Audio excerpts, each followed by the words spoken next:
Hello and welcome to Game State. In this video, I am going to try fly through the important things you need to know from the recent FAQ that came out. So the first thing is to be aware of the context. Warcry hasn't had any Warcom articles in basically a year. So the last FAQ we got was on 27th of September 24, and we haven't got anything till the 26th of August, so just last week. We also haven't had any releases. There haven't been any box product for Warcry, so some people have been concerned about the future of the game. Getting this PDF, getting this new update, lets us know that GW are still supporting the game, and that's important for us.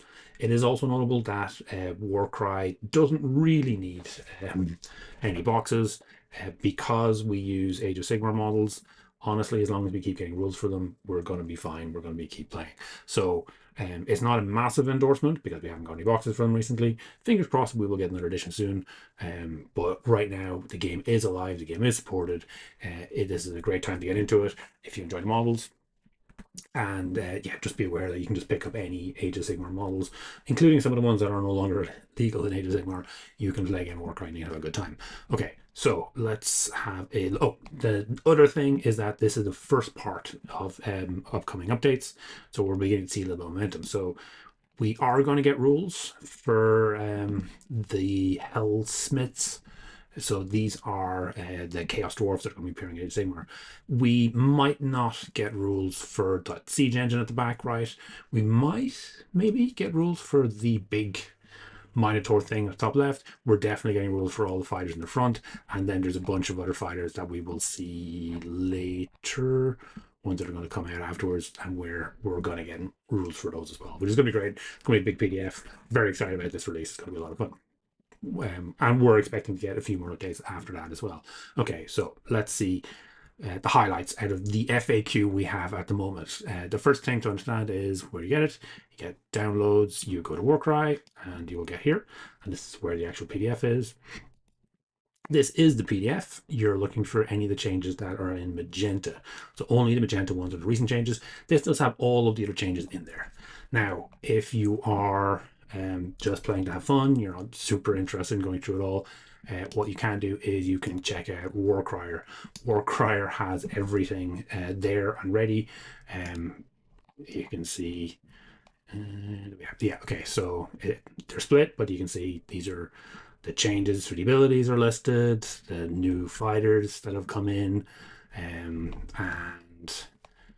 that's for both of them. So there's a ton of stuff in there, but it's all summed up and it is all ready for you to kind of double check and make sure that you're happy with what you have.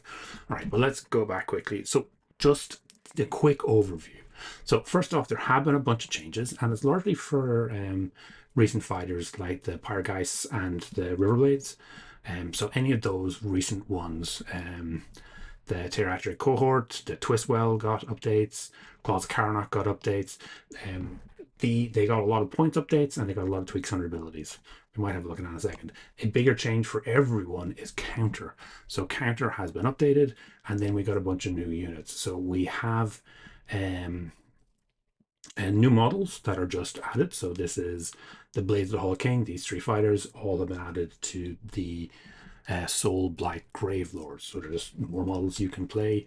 You know, it is a good time. So, and all the Underworld models also got added.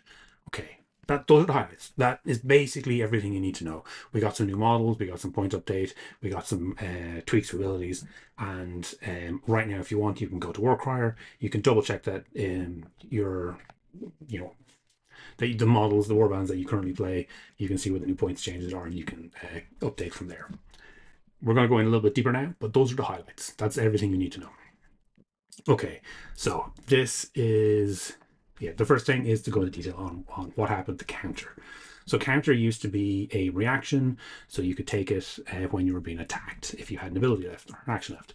It used to mean anytime they rolled a 1 on their attack, they took 2 damage, and anytime they rolled a miss, they took 1 damage. So if they rolled 5 or 6 dice, that could stack up. You know, you could get multiple 1s, and each time you take 2 damage. This change means if they have any hit rolls of 1, they get 2 damage points. And that's it. It caps out. And the same with misses. If they miss once, it doesn't make a difference. If they miss twice, they take 1 damage point. And then that's it. If they miss 7 times, they're still only taking 1. So this caps out at 3 damage. It's a small, but it's a nice change. Fighters with large numbers of attack dice, like Neve Blacktalon, he has 6, are still more likely to fall into this category and take more damage, but it's still going to cap out at 3, so it's not as bad as it could have been. You know, she could in theory have taken 12 damage. There are a couple of abilities and changes. So Cloth Carrigan losing Agile means, you know, lots of people can now use that ability, which is kind of fun. That was that chain ability that I quite like, but, you know, tricky to use. There is an important one here. Okay, so Pyregeist, they get a new reaction. And basically after they go down, instead of going down, they can cremate their fighter, leaving a token. So it's something that they, you know, it's part of the Warband's kind of key theme. Great, wonderful. There is one small problem with this. Technically, if your opponent is trying to kill your fighters, after you use this reaction, your fighter's gone, but they haven't killed them. So the recommendation is that you still count it as them having killed it. Otherwise, it means the Pyregeist essentially can't lose as long as they've got a reaction free in any you know, kill-based missions. So keep that one in mind. We're going to, as we go through, we're going to have a few kind of issues like that to just be aware of. Another one here is with the Underworld models. The Underworld models here say you can only be included once, but it doesn't indicate that this is a Bladeborn fighter. Bladeborn fighters have a bunch of rules, you know, unique to them. One of them is that if you ally in the hero from a Bladeborn group, so if you're a Stormcast higher in Karna Vix, then they would be able to access the non-hero fighters as part of that warband. So basically, she, you know, doesn't come by herself, or she doesn't have to come by herself. She can bring in some of her buddies if she wanted. That only works for Bladeborn. This doesn't say they're Bladeborn. My recommendation is for any of the Underworld's warbands, consider them to be Bladeborn. But with all my recommendations here, make sure to check with your tournament organizer or just chat with your local players, just so everyone's on the same page and we understand what's going on. Okay, Order of Zero got some new models. Delighted. Jensen, Darrock, if you're wondering where to get them, is from Curse City. And yeah, they have a box themselves. They also have some alternate models, which are kind of fun. Little lighter armor. I think these Stormtrek Paladors are new. These are the ones that are riding the bird-ish mounts. Because yeah, they have the new ability, but it doesn't necessarily have a place to indicate that they're new, but I think they are. Keep going. Okay, another issue here. So these rune marks are a bit awkward. This is an ability. Oh, can you see it? This is an ability that basically brings Farsa Twiceborn back to life. But if you look at it, it uses the champion rune mark to use it. So right now, actually, the only one who can use it, and you can't use abilities if you're dead. So kind of pointless. Now, what the recommendation is you look at Ardorn. If you take his hero rune mark and then change the abilities rune mark to a hero rune mark, then this works perfectly. If Farsa goes down, Ardorn can use this triple to get her back up. Again, that's my recommendation how you play it. Hopefully we'll see an update in the FAQs later down the line. But right now, you know, talk to your community to make sure everyone's on the same boat. Another one here. So this is a very, very cool ability for the, what are they called? The Jaws of Itzel. Underworld's Warband. So they have this double dedicated guardian. So any of the warriors from this warband can trigger this double, and while they're there, anyone within 1 inches who is a hero from the Jaws of Itzel, so the leader, cannot be targeted. Very, very cool. So as you can see here, we've got Sokar and Rotak. They both have the warrior rune mark. So that means they're able to use this ability. The warrior rune mark is used for the jaw bite ability as well. So it's kind of key that these lizard folk have it. If we look up here, we can see that Crowjax can use it, and he can benefit from it. And he's always within 1 inch of himself. Which means Crowjack as a double can, just by himself, in any order warband, because he's a hero, become untargetable. Way too good, obviously way too good. So if we skip back down here again, we can see that none of these abilities have the Bulwark rune mark. So the understanding The recommendation is that you treat the double dedicated guardian as requiring the warrior, or as requiring the bulwark rune mark. So that'll mean that Rotak and Sokar are able to use it and can use it to defend Crowjacks, but it does mean that Crowjacks by himself can't turn himself into an unkillable creature. Okay, Icon C, Icon Storm, some cool new models. Change to a Rotbringer ability, or I think is it a yeah, so they're basically taking virulent discharge and turning it into spurting mucus. Okay. Gross. Skip on, skip on, skip on. New warband for our new Underworld warband for the Skavens. Cool. Okay, keep going, keep going. All right, this isn't a rules clarification. This is just one to be aware of. I am a big fan of the Deadbringer. The model is cool. He's out of stock. I don't have him. We'll have to see if we can find one somewhere. The reason I mention him is because his ability is very, very cool and could catch you off guard if you're not aware of it. So it's a triple. If he does any damage to you, you can then use his ability. And it's a triple. So it's based off the ability. You roll dice equal to the ability. So if you have triple one, you're going to roll 1 dice. If you have triple 6, you're going to roll 6 dice. If you get a single 6, or more obviously, but just 1 6. So if you're just rolling 1 dice, you've got a 1 in 6 chance. And then you do damage equal to the enemy fighter's wounds characteristic. So you have to do damage to them initially, but this will basically kill them. It's a triple that will kill them. It's not reliable. Even with 6 dice, the chance of rolling a 6 isn't guaranteed. But, you know, if you manage to hit the tankiest enemy and trigger this ability, you are going to kill him. So if you see the Deathbringer on the table, be aware what he does. Just understand. Maybe see if you can tie him up with chaff to slow him down. What else do we have? Graveguard, Arrowguard, a couple of models. These are all heroes, so if you're going to be using them, they're going to be part of your hero contingent, so we don't need to worry about if they're Bladeborn or not. Not that they are. New White Lord on Skeletal Steed, bunch of new abilities. Yeah, I think that's it. So, I think those Snarl Pack, these are the double riders. Again, pretty sure they're new because they've got the slavering jaws. More Underworld models, a bunch of issues that we had with the orcs haven't been tidied up, and Crow Boys get another model. We don't have any write-up, which is a shame. Would have been nice to see a little bit more. We have a points update. Now, when you're going through this points update, do be aware that this isn't always in pink. The line isn't always, in magenta. And also that some of these points are incorrect. So some of the ones they're changing, they're not changing, but some of them are accidentally old numbers there. So don't rely on this. Do pay attention to the deltas. And when you actually want to find out what's going on, check Warcry, because that's where the community have double checked everything and are very, very happy with what's there.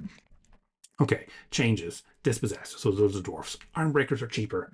Oh my god, that's a great choice. Great change. So if you're there, enjoy that. Vulcan Flameseekers get their Kindle dot a little bit cheaper. Always a cutie. Twist Wheel, get a bunch of discounts. Wild Corp, so that was a twin crossbows, which was one of the most efficient fighters in there, gets an increase. Yildril Riverblades, a bunch of decreases, chunky decreases, and they got an ability improvement as well. Claws of Karnak got bunches of ones cheaper. See here, that's what I'm talking about. The Hound of Wrath isn't in magenta, but you can see that there is a difference there. So keep an eye out for those if you're interested in this. A couple of changes for the Rotbringers, pretty big. I'm quite a fan of the Harbinger Decay actually, and I'm the fact that he's a little bit cheaper is nice. Skaven got a few increases. Okay. And the homunculus, you get 1 in the box, so I'm not too upset about that, but it was very efficient.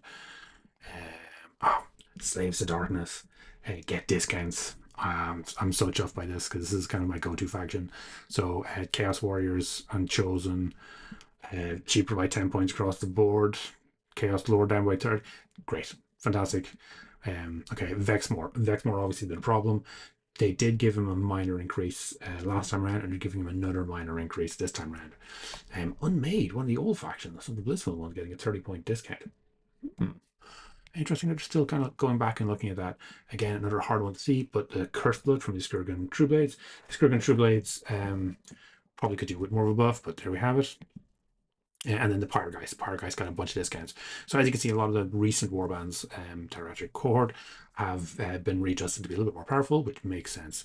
This one's interesting. Thank Cold Trogot down by 100 points. Have fun with that. That sounds that sounds interesting. All right. We've got some increases for the Iron Jaws, which is fair. For the Ogres, and then Gloomspite Gits get a bunch of discounts across the board, which is kind of nice. So, no, we're not quite finished yet. Okay, more for Gloomspite Gits. Cruel Boys get increased to the Grots. Okay, the Grots were super cheap, so that does kind of make sense. Okay, and that is everything. So, we've gone through it all in a big rush. We haven't analyzed and we haven't considered how good anything is. We'll do that in another video if we're going to focus on a particular fighter or a particular change. The key point is Warcry is still getting updates. We are getting changes, and GW still loves us. So that is nice to see. Anytime something like this happens, it really kind of shakes things up. I definitely want to try out the Depringer out, but we have like a bunch of other new fighters that you can suddenly pick up by add to your warband, and I think that's really, really cool. Do we have Hollow? Yeah, Blades of the Hollow King. Where are we at? We're in the US. I want to change that to Ireland. Did that work? There we go. Okay, so yeah, Blades of the Hollow King seems quite cool. Could be interesting. And then, yeah, Deathbringer is already in Ireland, so we don't have that there as an option, unfortunately. Yeah, it's a great time, and there's lots of new things to kind of explore and to play around with. Any of these recent warbands that have come out, they had some really cool and unique ideas, but they just missed the boat when it came to competitive play. So them getting a revamp and getting a little bit more powerful is very, very cool. I have to admit, I'm kind of tempted to pick up that box myself. I've seen it at one of my local stores, and yeah, playing that out with those two warbands, the Pyregeist being a little bit better, being able to do their cremations, and then the Riverblades just being cheaper should be fun. Anyway, that's all I have for now. We will look at some of the details on exactly what happened in a later video. So, Warcry is in a good place. Have a great week. Thanks for making it all the way to the end. Hopefully you enjoyed this video. Each week I put up a new video talking about one of Games Workshop's specialist games. The goal is always to try and make the best possible 2-player experience. If this is something you'd find interesting, please subscribe to the channel and comment to let me know what you'd like to see in future.